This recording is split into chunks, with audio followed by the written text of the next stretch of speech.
Good evening. What do you mean when you say an transaction is incorrect? So what's the difference between correct and incorrect? That's a great question. So there are a set of rules within the system, probably maybe about 30 or 40 rules altogether, that the software analyzes.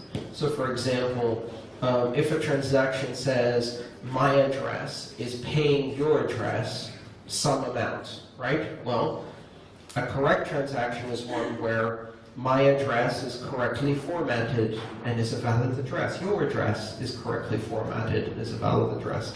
The amount described is within 0 to 21 million Bitcoin, which is the maximum amount you can have.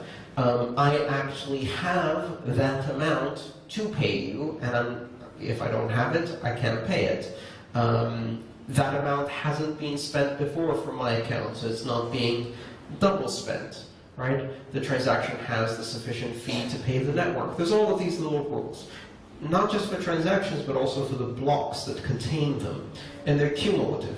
My signature has to be correctly formatted. Now, those are kind of the logical, human level rules.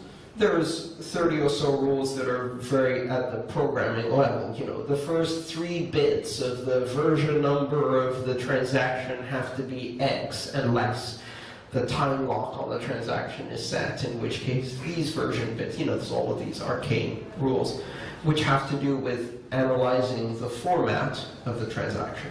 But your software does that. So you don't need to worry about it. You just say, I have money, I give you money, click, click, boom, done. Your software will produce a valid transaction. The important thing to check is the software is not going, are you a good person?